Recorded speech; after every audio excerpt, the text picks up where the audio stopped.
porque básicamente están pasando varias cosas. La tasa de mortalidad global viene bajando constantemente desde el principio del siglo XX, digamos. La tasa de fertilidad viene bajando considerablemente también. La expectativa de vida está creciendo y eso hace básicamente que las personas vivan más tiempo.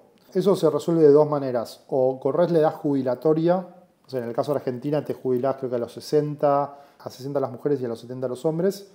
O sea, vas a tener que trabajar más años, aportar más años para poder jubilarte.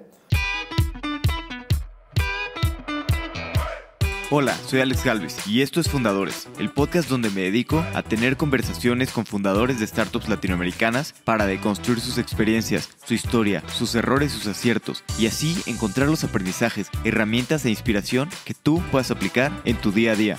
Bienvenido.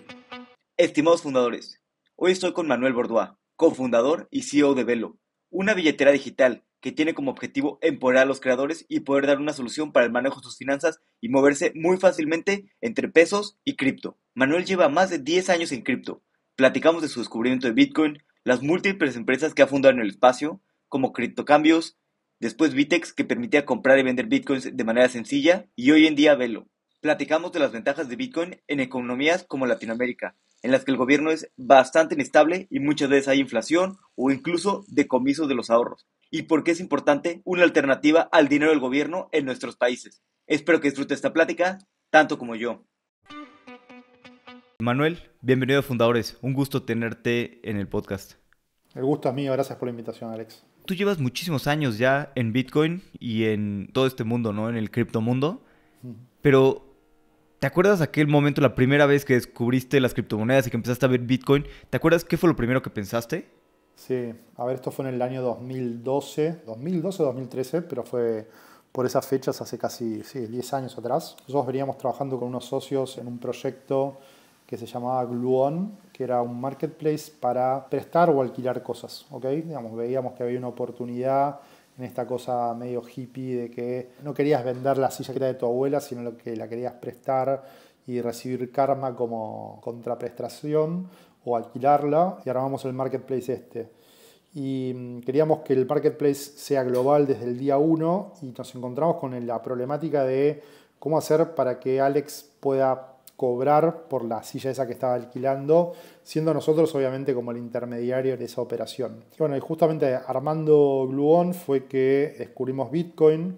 Uno de los co-founders venía de trabajar en Singapur y lo había conocido allá. Y al principio fue como, esto es un Ponzi, es un scam, ¿no? O sea, ¿cómo va a haber una moneda diferente al dólar, al euro, al peso que la gente pueda manejar, ¿no? Y ese escepticismo inicial, te diría que se borró rápidamente. Y hubo algo que hizo que justamente nos llamase mucho la atención y que por las próximas semanas te diría que no hice más que leer sobre el tema. Si uno hace una extrapolación, viaja un poco al tiempo, a esa época, había muy poco material sobre la temática.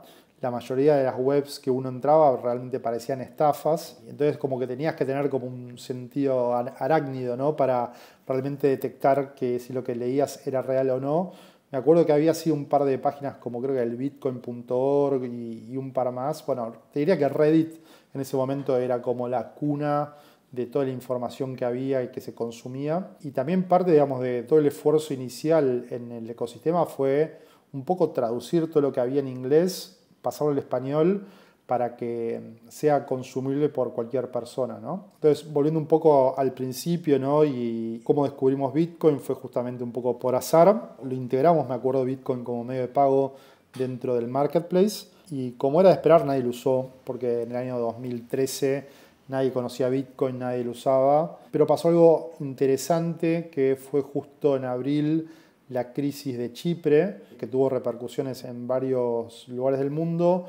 Y en paralelo, creo que fue en marzo, justo un mes antes en Argentina, recuerdo haber viajado a Chile para ir a Lollapalooza y el presidente en ese momento decretó control de cambios, control de capitales. Y me acuerdo que llegué a Chile con mi tarjeta de débito, fui al cajero a querer sacar plata, obviamente, para poder vivir con mi plata y de repente no podía usar mi dinero. Y ahí fue como el aha moment de decir, ok, ya entiendo, digamos, un poco el valor de esto, ¿no? En este contexto, por un lado, obviamente de inflación, que es algo ya casi tradicional de Argentina, pero específicamente el tema de poder uno realmente tener control sobre sus activos fue un poco como esa patada en la cabeza que me despertó y dijo, ok, acá claramente hay una oportunidad para poder construir productos que estén al alcance de todas las personas y que vengan a solucionar problemas muy concretos, ¿no? Problemas cotidianos también. Sí, claro, no, me imagino el shock de pues no poder usar tu propio dinero y además en Lollapalooza, ¿no? Que pues tú vas a disfrutar, cara. Sí, digamos, suena un poco snob, digamos, si querés, cómo arrancó, pero bueno, es lo real. Creo que, digamos, si hay algo que trato también de contar es, bueno, nada, desde mi propia historia y lo que soy, ¿no? Y después, ¿cómo compraste Bitcoin por primera vez? Y además, pues cómo se compraba en esa época, ¿no? Porque no había tantos exchanges. Yo sé de gente que compraba peer-to-peer en Reddit o ese tipo de cosas. Sí. ¿Tú cómo compraste la primera vez que compraste? Como bien decías, a nivel global habían dos plataformas, no existían más que dos plataformas. Una era Mt. Gox, MTGOX, y la otra se llamaba BTC. Esos eran los dos principales exchanges a nivel mundial. Después salieron Bitstamp, Coinbase, Kraken, Eatbit y, bueno, y varios más. Pero te diría que el grueso del volumen que se transaccionó en ese momento era peer-to-peer. En su momento estaba Local Bitcoins, que era como un gran marketplace de compra y venta peer-to-peer. Y lo que nosotros hicimos justamente fue un poco copiar esa idea de Local Bitcoins y llevarlo a Argentina, aprovechando toda la infraestructura que habíamos creado para Gluon y construir este marketplace de compra y venta de Bitcoin que se llamó inicialmente CryptoCueva. Para los que no saben, una cueva en Argentina es un lugar donde vos vas a comprar dólares no oficiales, ¿no? El dólar blue, como se le dice, ¿no? ¿Por qué existe el dólar blue? Básicamente porque hay un 100% de brecha entre el dólar oficial y el dólar blue, ¿no? Y más allá de que nosotros no vendíamos dólares ni éramos realmente una cueva, fue como una forma, si querés, graciosa de hacer entender que, bueno, acá podías comprar y vender monedas, ¿no? Bueno, ¿cómo empezaron esta empresa de CryptoCueva? ¿Más era como un hobby o realmente como una empresa o cómo se fue dando? Es que fue, digamos, mutando naturalmente, porque justamente el primer marketplace que no tenía nada que ver con cripto, pero que habíamos integrado pagos en cripto, se llamaba Gluon. En este momento, ¿no? En esta coyuntura de control de capitales, veíamos que la compra y venta de Bitcoin en los grupos de Facebook, que era donde en general sucedía, estaba explotando en Argentina y dijimos, ok, claramente acá hay un problema a resolver, que es cómo mejorar esa experiencia del usuario, darle más credibilidad, tener páginas con score, ¿no? Digamos, el scoring de, ok, este es un buen comprador, este es un buen vendedor, ¿no? Y de una manera que la gente pueda votar.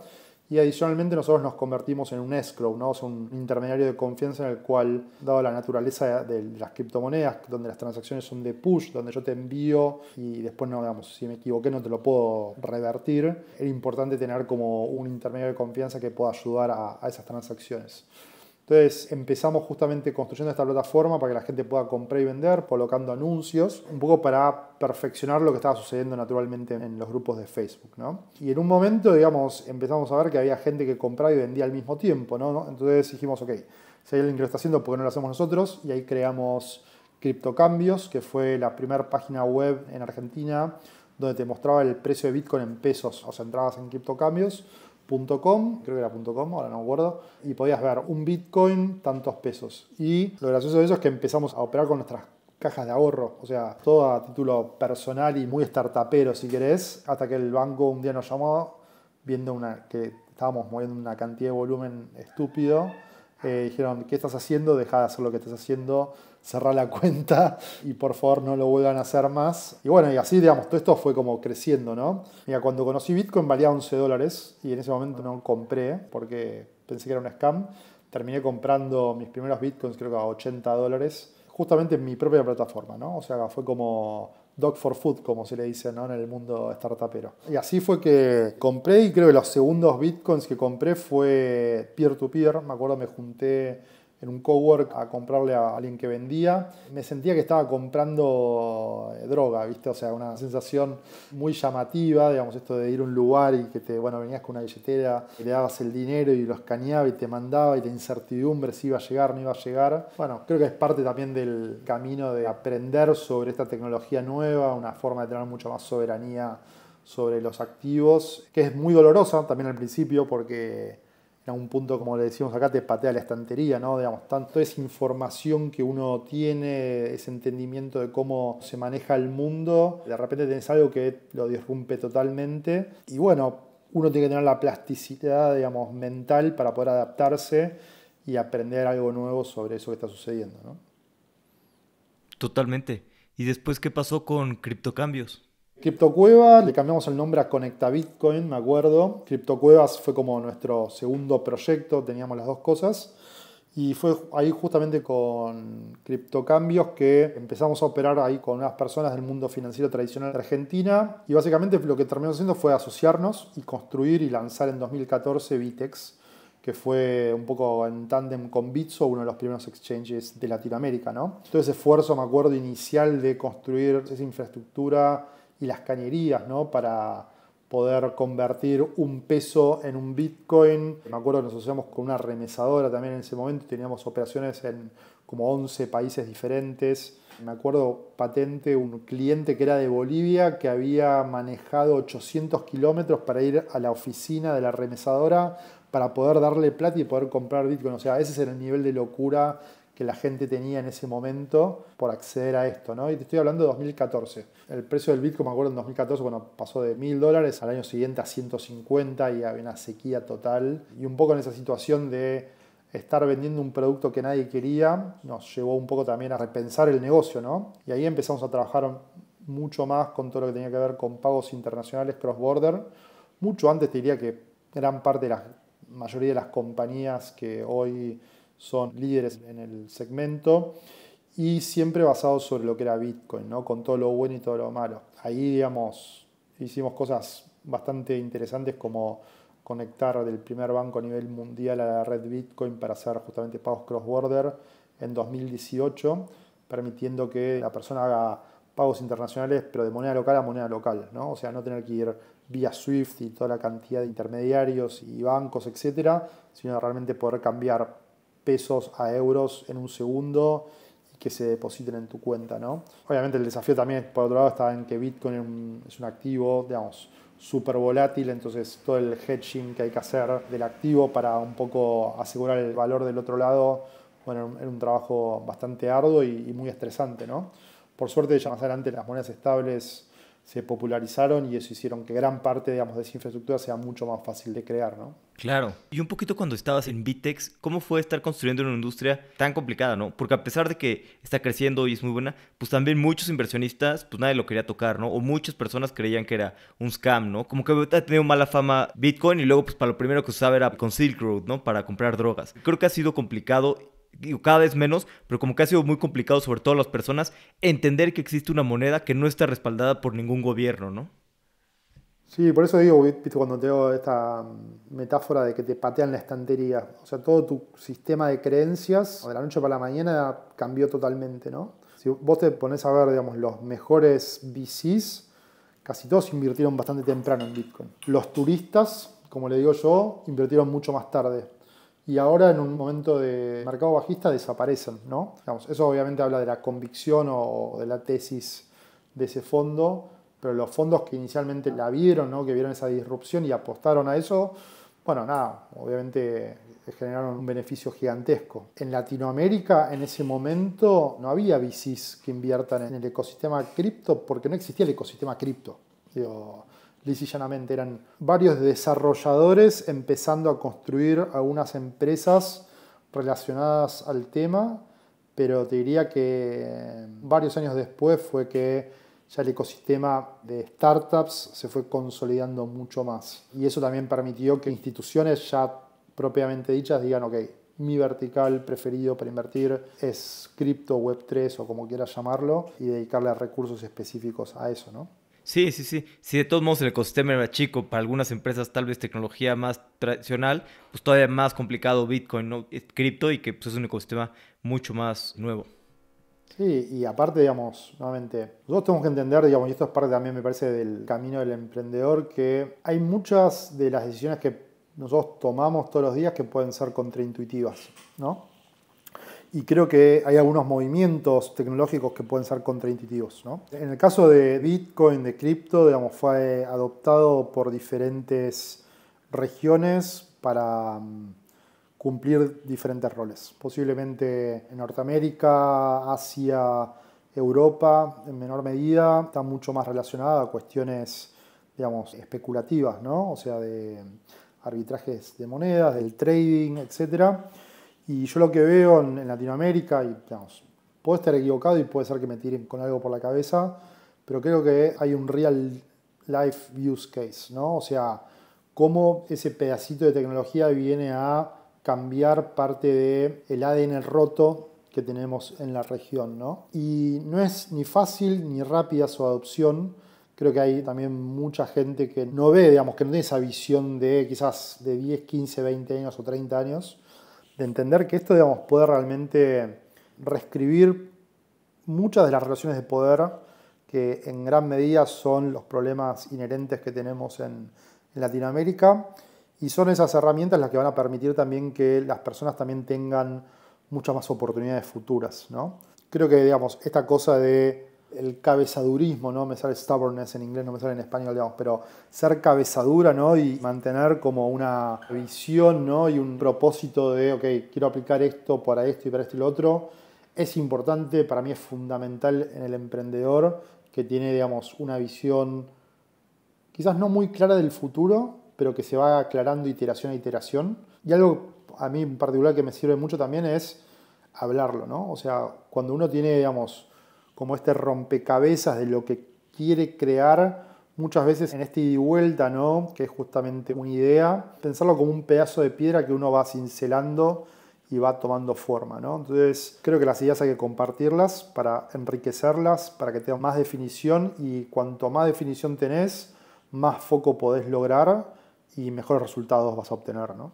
Sí, totalmente. No, a mí me gusta mucho cripto porque, como tú dices, yo creo que en Latinoamérica resuelve muchísimos problemas, ¿no? Problemas de ahorro, de transmisión de dinero entre fronteras, de poder guardar tu patrimonio. Justo estaba pensando, reflexionando el otro día, hay un amigo aquí venezolano que vive en Ciudad de México, pues se fue de Venezuela. Acabo de ver a un amigo de Nicaragua que llevaba 15 años sin ver y me dijo que se quedaron sin ahorros, ¿no? El gobierno de repente se volteó, les quitó todo, y la verdad es que, por desgracia, en Latinoamérica muchos países no tenemos estado de derecho tan fuerte, ¿no? Y en cualquier momento, tus ahorros que puedes tener toda tu vida, puede haber un cambio de gobierno y te los acaban confiscando, ¿no? Sí, ahí, digamos, te cuento la historia de Argentina, nuevamente, marcando tendencia. Creo que fue en el año 2009, si mal no recuerdo. El Estado argentino expropió los fondos de pensión privada de las personas. O sea, imagínate como eso que vos vas ahorrando todos los meses y lo guardas como tu jubilación, que lo usas una empresa privada para hacerlo. Bueno, lo que hizo fue sacar todo ese dinero de esas empresas privadas, hacerlas públicas y básicamente empezar a gestionar el dinero de ellos. El problema es que, digamos, esa gestión de dinero la hicieron mal. Para que sea un poco una magnitud, digamos, del caso, fueron, no me acuerdo bien, fueron entre 30 y 40 mil millones de dólares que expropiaron. Y el problema es que el gobierno en general, digamos, bueno, en este caso lo gestionó mal y nos sacó, digamos, toda la rentabilidad que podría haber, digamos, obtenido. Y por otro lado, y esto creo que lo peor es, se utilizó para gasto corriente, ¿no? Cuando estás hablando un poco de la jubilación de personas que van a necesitar ese dinero dentro de quizás, no sé, 10, 30, 40 años. Y eso, bueno, creo que es parte también de los problemas que viene a resolver justamente este tipo de tecnología. Esto que pasó en Argentina, por lo que me cuentan algunos amigos en Chile, está empezando a pasar allá, o digamos, hay atisbos de que puede llegar a suceder. Y en parte yo creo que va a ser una práctica bastante común, porque básicamente están pasando varias cosas. La tasa de mortalidad global viene bajando constantemente desde el principio del siglo XX, digamos. La tasa de fertilidad viene bajando considerablemente también. La expectativa de vida está creciendo y eso hace básicamente que las personas vivan más tiempo. Eso se resuelve de dos maneras. O corres la edad jubilatoria, o sea, en el caso de Argentina te jubilás creo que a 60 las mujeres y a los 70 los hombres. O sea, vas a tener que trabajar más años, aportar más años para poder jubilarte, porque básicamente el costo de mantener a esa población aumenta de cada década. En los últimos 30 años el gasto en jubilaciones aumentó un 50% a nivel global. Y si la tendencia se mantiene, digamos, vamos a ver que eso va a seguir incrementándose. Ahora bien, si no tenemos una alternativa que puede ser dada justamente a través de tecnologías descentralizadas, lo que puede llegar a suceder, no digo que vaya a suceder, es la confiscación de los fondos por parte del Estado justamente para salir a tapar ese gran agujero que es el sistema previsional, ¿no? Sí, no, de acuerdo. Lo malo es que además, pues como no tenemos las instituciones muy fuertes en Latinoamérica, hay intentos de este tipo todo el tiempo, ¿no? Con las pensiones.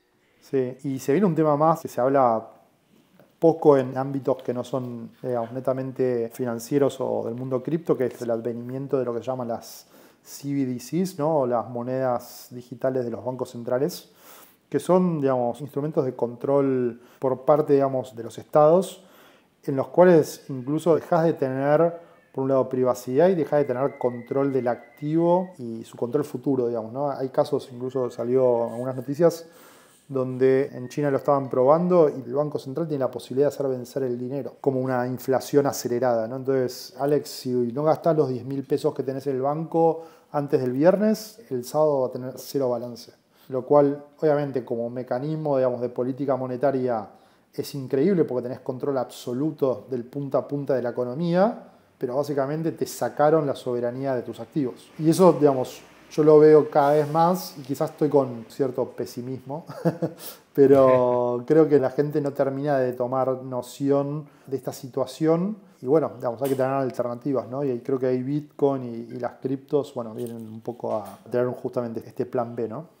Totalmente. Y hablando un poquito de tu salida de Vitex y más que nada, más bien cuando decidiste fundar Velo, ahí empezaste pues, un proyecto totalmente nuevo, pero se ve que sabías que querías estar en cripto, pero pues hay muchas opciones, ¿no? Lo que se puede construir en cripto. ¿Cómo tomaste la decisión de qué problema atacar? Y sobre todo también, ¿con qué personas quieres trabajar? ¿Cómo juntaste este equipo inicial?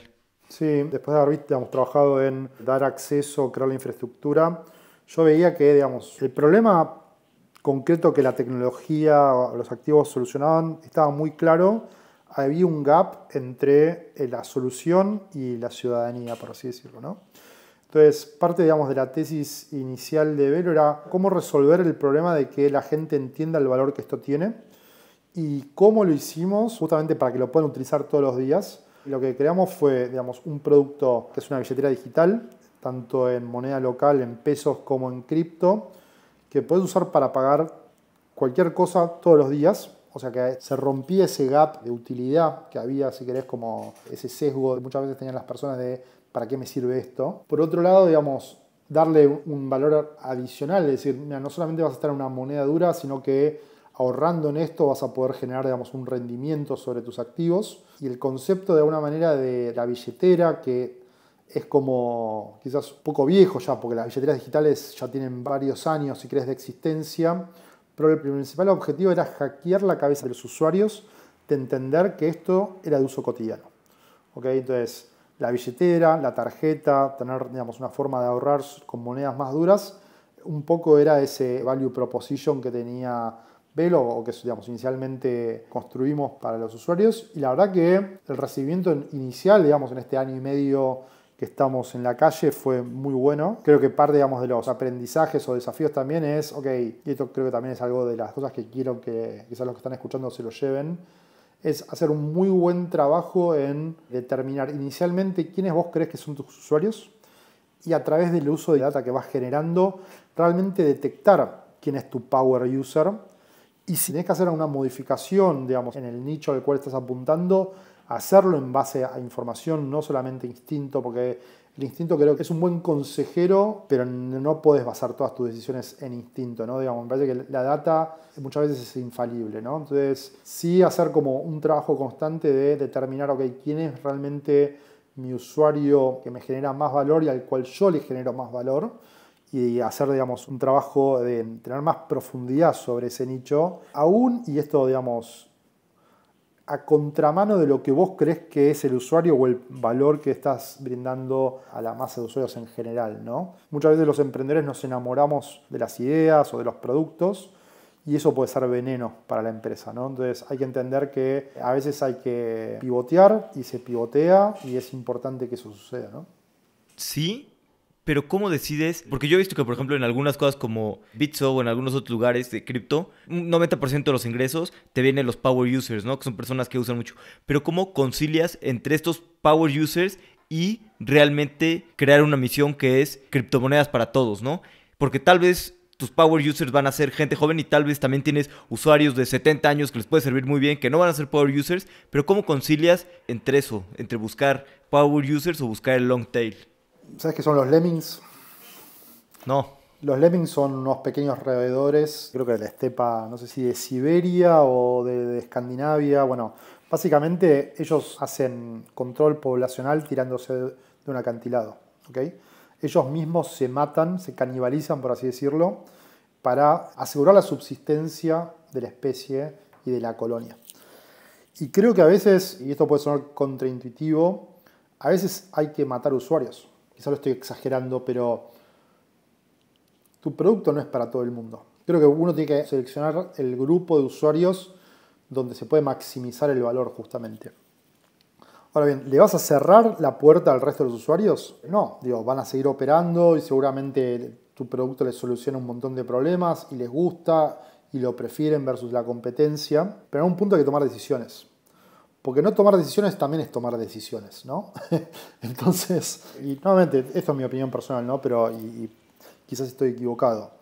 Pero uno cuando habla de seleccionar un usuario, bueno, tiene que ver con, cómo el uso del producto, cuáles son las promociones, cuál es el pricing, cuál es la comunicación, incluso qué equipo internamente necesito para que ese producto le satisfaga esa necesidad, ese problema a ese grupo específico. Entonces, tiene una importancia superlativa porque creo que toca toda la superficie de la empresa, ¿no? Y es importante que todo el equipo esté muy alineado en cuanto a eso que está sucediendo, ¿no? Claro. ¿Y ustedes qué usuarios han elegido atender mejor? Nosotros arrancamos con una hipótesis de user persona, que al principio es eso, ¿no? Lo más importante que uno tiene que hacer es descubrir, dentro del mercado cuáles son las personas que hay y a quiénes les aprieta más el zapato, como se dice acá, y empezar a hablar y entender, las problemáticas y, hacer una hipótesis. Estos son los potenciales caminos que puedo tomar, ¿no? Y nosotros inicialmente, pedíamos 3 grupos. Uno que tenía que ver con lo que nosotros le llamamos Up and Coming Professionals, o sea, gente que tenía, profesionales jóvenes que les sobraba unos pesos a final de mes y estaban buscando en alternativas para poder invertirlo. Fíjate ahí, estamos hablando de personas jóvenes que quizás tienen un cierto grado de educación, cierto poder adquisitivo. Entonces, ya, cuando pensás en el user persona, empezás a realmente pintar, ¿no?, la foto de una persona que tiene ciertas características. Otro grupo tenía que ver con las amas de casa, ¿no? O sea, la señora que maneja, o la chica, o el chico también puede ser amo de casa, que maneja las finanzas hogareñas, ¿no? Y cómo está preocupado en buscar mejores alternativas para que básicamente estirar el dinero en el mes, ¿no? Y el tercero tenía que ver con todo lo que es el segmento de creadores / freelancers, ¿no? Trabajadores independientes que en gran medida eran nativos digitales, que seguramente ya habían escuchado o habían tenido experiencia con cripto y que este tipo de productos les podía llegar a servir mucho más. Y finalmente, obviamente habiendo traccionado y buscando información y empezando a un poco desmenuzar esa información y asociándola con las diferentes user personas, descubrimos que este tercer grupo, el de los freelancers, creadores, era nuestro power user, porque transaccionaba más, movía más volumen, hacía todo más que el resto. Quizás en términos proporcionales es un segmento más chico, y acá es donde entra la parte contraintuitiva. ¿Por qué le vas a dar más atención a un segmento que es más chico cuando tenés una gran masa de gente que te genera tanto? Y porque si calás ese segmento que es más chico, lo que vas a poder generar es mucho más de lo que te genera el resto, ¿no? Así que hoy estamos, trabajando justamente en desarrollar un producto que satisfaga algunas necesidades de este segmento de freelancers. Lo que vemos, es un problema que hay globalmente, te diría. En general, todo lo que tenga que ver con freelancers está como dividido en varias plataformas diferentes, están muy atomizada la experiencia del manejo del dinero y muchas veces donde se genera el cobro no es donde se genera el gasto de la persona o la gestión del dinero. Entonces, un poco lo que estamos apuntando es a una integración vertical donde de alguna manera la persona puede hacer desde cobrar con una ACH, ¿no? O sea, dándole el routing number a su contractor, a directamente tener el dinero en su celular y poder ir a comprarse una chela, ¿no? Totalmente. No, sí, además creo que es importante eso, ¿no? Tener, como dices tú, a los clientes correctos. No cualquier cliente y no crecer por crecer, porque a veces si son clientes que no te son rentables, te están costando más, a veces es mejor deshacerse de esos clientes y concentrarte en el segmento al que le puedes agregar más valor y por lo tanto también te genera mayores ingresos. Sí, y nuevamente son decisiones difíciles. Es importante basarlas en data, ¿no? Y tratar de hacerlo lo antes posible. A veces no se puede hacerlo rápido, pero lo importante es generar información. Me acuerdo esto, creo que lo había dicho Paul Graham, ¿no? Que creo que en un momento le decía a las startups del batch ahí de Y Combinator como, bueno, no sabemos qué hacer. Y él decía como, quizás no lo estoy diciendo bien, pero era conceptualmente esto. No importa, hagan algo, generen información para poder tomar decisiones, ¿no? Y algo importante también es cómo generás información de la forma más económica posible. O sea, si vos podés generar información sin gastar $1, realmente ahí tenés un superpoder, ¿no? Y creo que muchas veces los VCs empujan a los emprendedores a gastar, digo, con este afán de crecer aceleradamente. No sé si, digamos, la solución es bootstrapear las empresas todo el tiempo durante un periodo muy largo, pero, digamos, cuando vos ya entendés que hay X o Y oportunidad, bueno, acelerar, darle con todo. Y algo importante que también cuesta mucho, sobre todo, digamos, con la cultura latinoamericana, el miedo a fallar es tremendo, ¿no? Y hay como una nube negra muy grande de no fallé con mi empresa.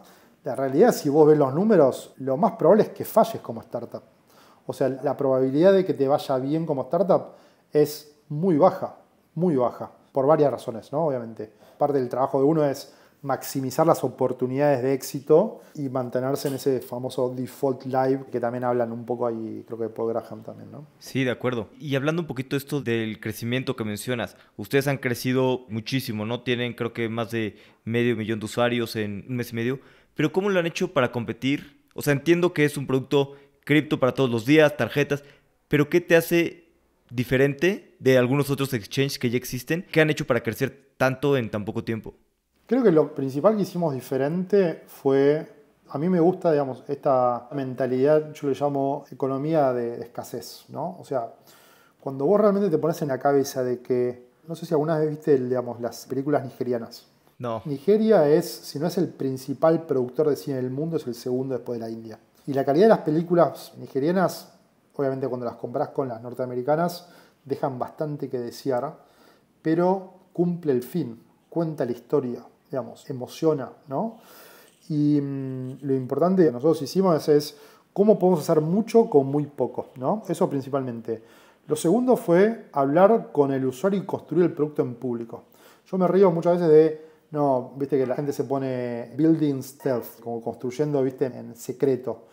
Y para mí eso es una trampa, porque más allá de que las ideas son importantes y son bastante únicas, las buenas ideas, la ejecución es muy importante también. Y creo que, digamos, no hay nada mejor y más poderoso que un poco abrir, ¿no? Digamos, tener esa vulnerabilidad, abrir la idea con tu público objetivo y poder tener ese feedback que es valiosísimo para justamente tratar de iterar lo más rápido y de la forma más económica para llegar al mercado. Después, en cuanto al producto en sí, definitivamente hay varios competidores. Creo que principalmente lo que nos diferencia tiene que ver con la simpleza. Digamos, creo que nosotros supimos construir un producto que lo puede usar alguien de 13 años o alguien de 90 años. ¿Okay? Y creo que la simpleza, que no es lo mismo que fácil, creo que simple es muy difícil de hecho, porque es muy difícil llegar a la simpleza.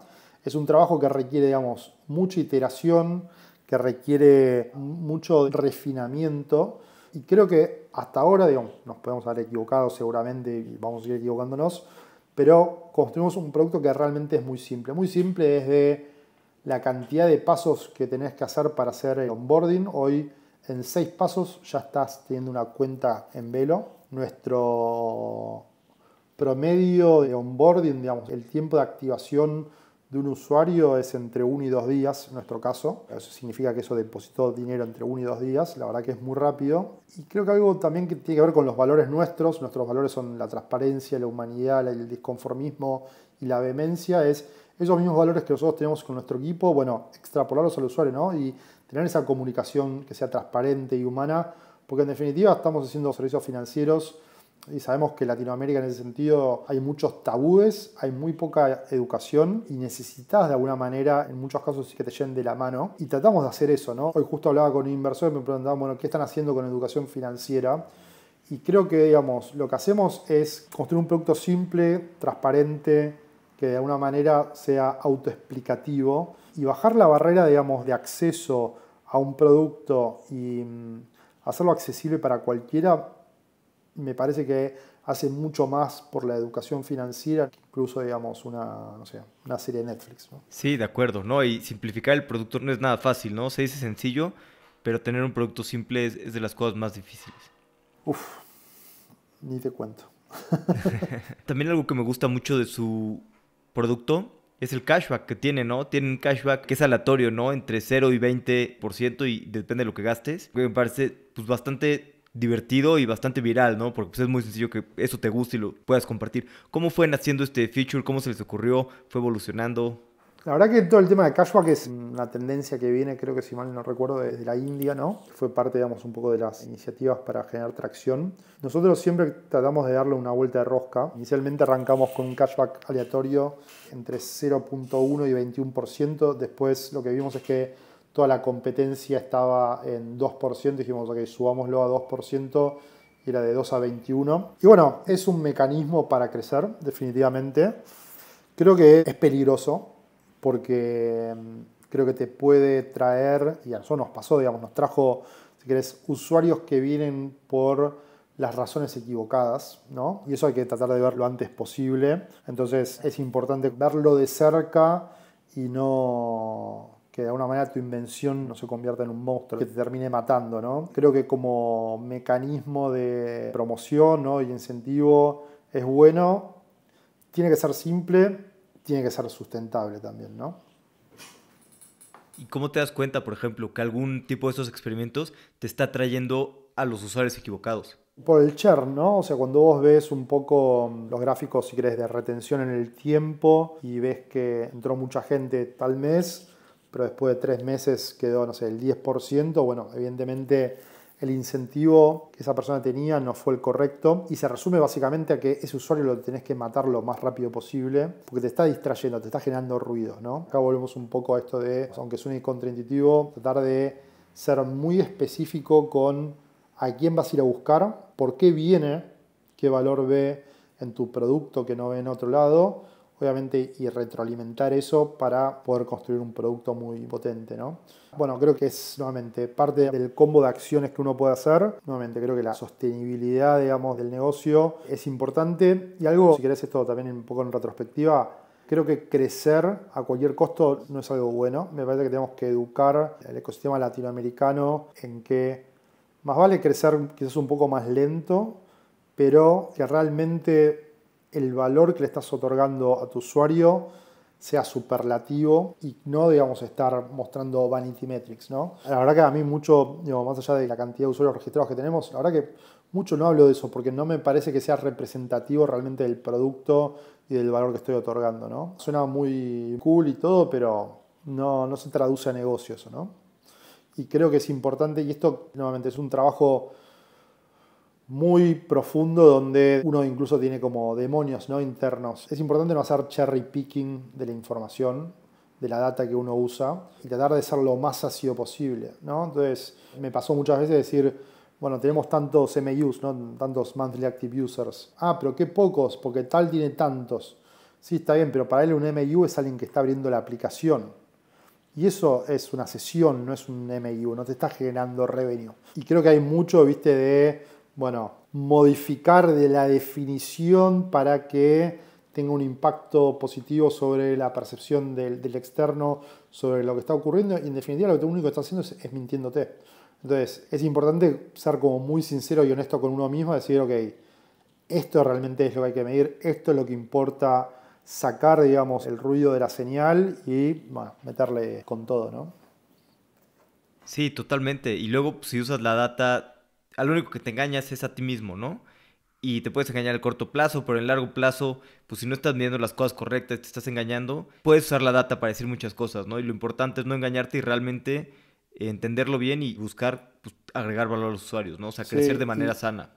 Sí, y ahí también te agregaría que me parece que muchas veces el mundo startupero en general es bastante abierto. O sea, si vos le escribís a casi cualquier founder te va a estar respondiendo. Y a nosotros nos pasó, la verdad que es la primera vez que hacemos un producto B2C y no teníamos ni idea cómo medirlo al principio. Y está bueno que, digamos, eso lo tengas claro, incluso pudiéndote equivocar en el medio, saber que te vas a equivocar, definitivamente, digo, el que cree que no se va a equivocar, que no va a trabajar muchas horas, que no va a ver a su familia, que no va a irse de vacaciones, es un iluso. Pero tratar, digamos, de buscar gente que te pueda ayudar a cortar la brecha entre, si querés, tu ilusión de conocimiento y la información real que tenés que usar para poder llegar a buen puerto con tu producto, ¿no? Totalmente. Aparte tenés a Alex, le escribís ahí por Twitter y te va a sacar cualquier duda. Sí, me pueden escribir y yo te los mando a ti, todos los que tengan dudas de cripto. Obvio. Manuel, ¿hay algún tema que creas que pueda ser interesante antes de que pasemos a las preguntas finales? Algo quizás, digamos, en mi caso siempre estuve muy vinculado a una tecnología porque realmente le veo el impacto, si querés, social que puede llegar a tener a futuro, aunque quizás está muy desdibujado o estuvo muy poco definido desde el principio. Pero digo, cuando uno encara una startup es importante entender que no cualquier solución es una solución ni buena, ni escalable, ni que la gente la va a querer adoptar. Y bueno, digamos, hacer un buen trabajo justamente y no mentirse a uno mismo en cuanto a, ok, realmente cuál es el tamaño del mercado, ¿no? O sea, cuál es la oportunidad, cómo ese mercado puede adoptar esta solución y cuál va a ser la solución. O sea, todo ese trabajo inicial e incluso, digamos, una vez que un poco puedes ir avanzando, otra cosa que puede ser, justo estoy leyendo un libro, bueno, que no le voy a spoilear, lo cuento después, pero que habla sobre la importancia de la misión, visión y valores.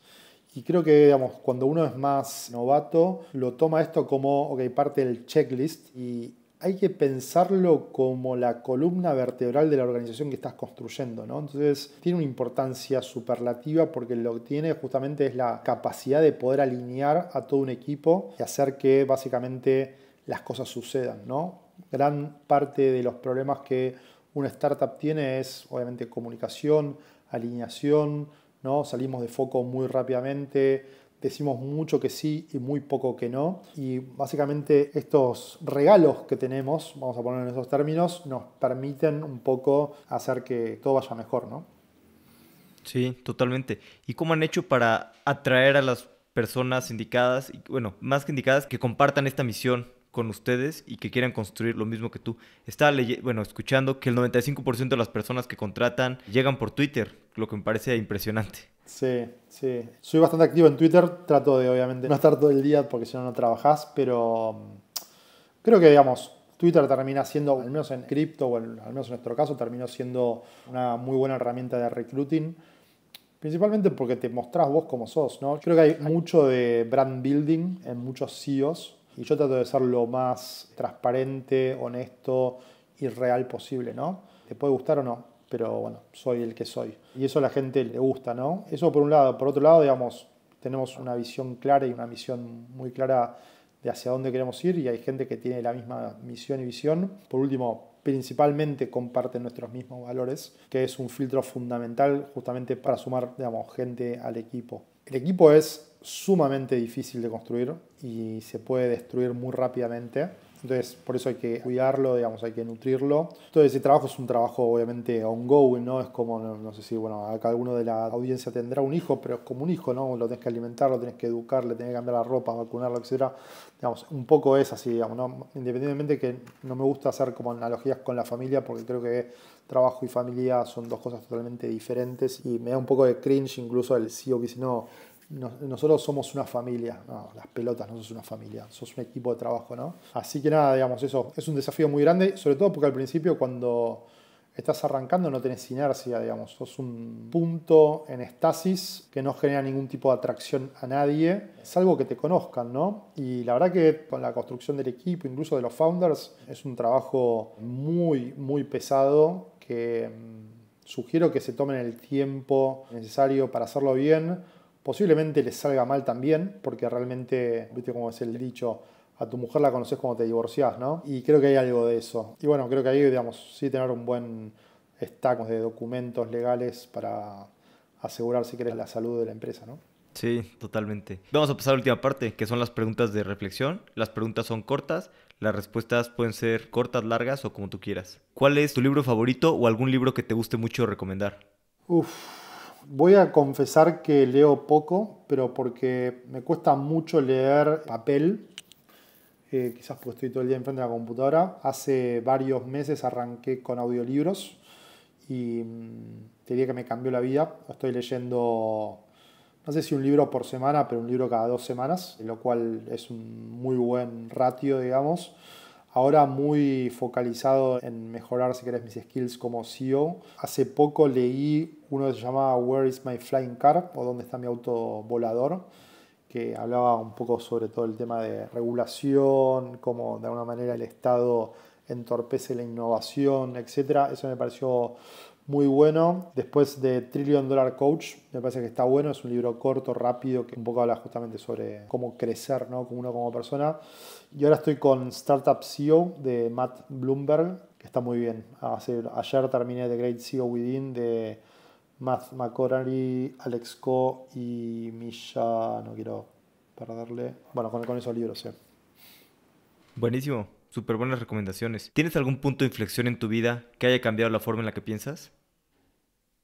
Creo que cuando arranqué con Velo, justo se dio la casualidad de que arrancó la pandemia, entonces como fue un momento muy extraño donde había mucho tiempo. Me percaté, digamos, que tenía muchas cosas para mejorar, para cambiar, ¿no? Diría que el 2020 para mí fue un año de transición bastante grande, donde traté de mejorar muchas de las cosas que venía haciendo en el pasado para ser, digamos, una mejor persona, para ser mejor conmigo mismo, para ser mejor padre, mejor esposo. Y creo que sí, que digamos un poco, no porque haya tenido ni COVID ni nada por el estilo, simplemente como, bueno, llega un momento que decís, llegan los 40 y tengo que crecer, ¿no? Llegó el momento.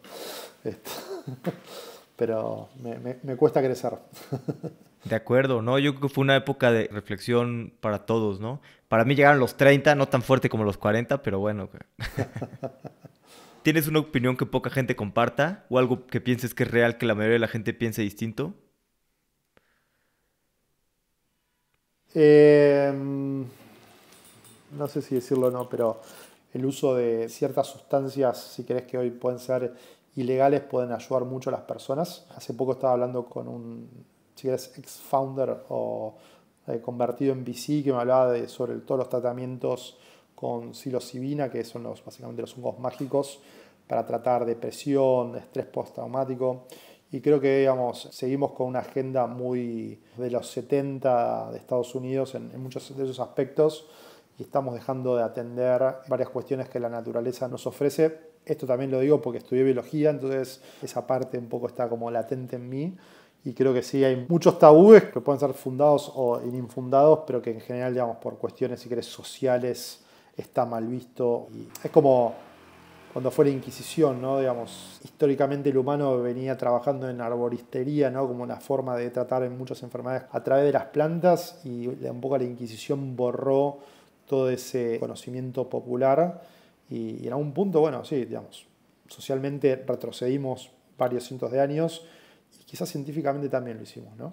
Totalmente. ¿Estabas hablando con Matías? No, con Facundo Garretón. Ah, ok. No, justo Matías Serebrinsky, que es argentino también, digo, lleva rato viviendo en Estados Unidos. Tiene un fondo que se llama SciMed Ventures, que invierten en psicodélicos que ayudan a la salud, o sea, psilocibina, ketamina, investigación, y la verdad es que es Tremendo. súper interesante. Sí, creo que hay mucho por hacer ahí. Muchísimo. Y incluso, digamos, lo que es cannabis, o sea, la verdad que en mi caso, mi madre, digamos, que no me escuche, pero ella, digamos, consumía cantidad de ansiolíticos y, bueno, usando CBD dejó de consumir psicofármacos, ¿no? Entonces creo que muchas veces hay mucho más tabúes que lo que realmente existen para atender, digamos, necesidades que tenemos en el día a día, ¿no?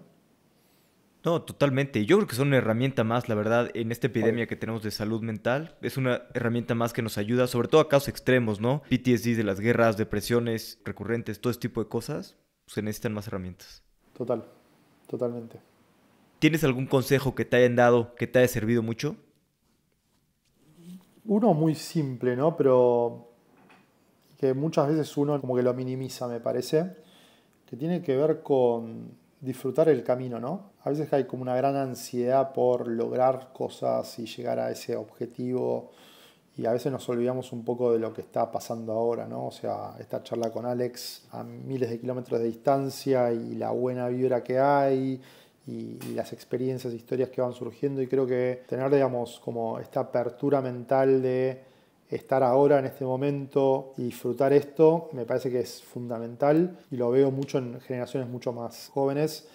Hay primero, digamos, una falsa creencia de que, digamos, todos van a hacerse ricos rápido y con poco esfuerzo. Sueno como el abuelo Simpson, ¿no? Pero, digamos, realmente es muy poca gente, o porque sos hiper mega inteligente, que es el 0,00001% de la población, o gente que tuvo un golpe de suerte y que realmente pudo hacer su fortuna. Pero creo que en el medio estamos el 99.9 periódico de los mortales, donde la única manera, digamos, una manera de progresar es trabajando duro, rompiéndose el culo, y creo que también es importante eso, de disfrutar el momento. A veces esa expectativa de lo que uno va a generar y le genera mucha ansiedad y termina siendo, digamos, una experiencia o traumática o poco placentera, ¿no?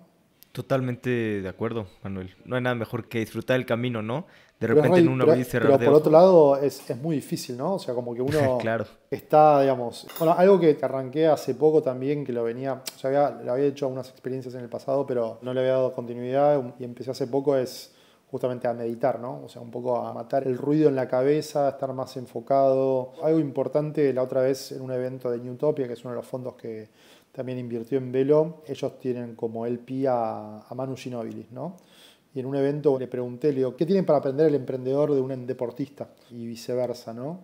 Y lo que me decía es esto de cuidar el cuerpo, ¿no? O sea, creo que muchas veces la típica foto del emprendedor es alguien gordo o todo pálido, y eso creo que viene cambiando un poco, pero es importante entender que si el cuerpo no está sano, la mente no va a ser sana, no vas a poder producir, te vas a estresar más, te vas a enfermar, y creo que eso es importante, digamos, como un buen aprendizaje, si querés, del mundo del deporte de alto rendimiento. Estamos en una industria de alto rendimiento, o sea, tenemos un nivel de competitividad muy alto, donde realmente tus competidores te están respirando en la nuca todo el tiempo, donde también tenés deadlines o milestones que tenés que generar en tal y tal momento. Nuevamente, si el cuerpo y la mente no están sanas, posiblemente te quemes, ¿no? Te pueda pasar algo más grave también. Sí, de acuerdo. Además, pues es una carrera a largo plazo. Totalmente. Ese es otro tema, ¿no? O sea, entender que, como le dicen, ¿no? Esto es una maratón, no es una semana de trabajo, son posiblemente varios años, ¿no? Totalmente. Manuel, pues muchas gracias por tu tiempo. La verdad es que me encantó conocerte más a ti, aprender más de Velo, y estoy muy emocionado también por lo que se ve en el futuro y lo que están construyendo en Velo.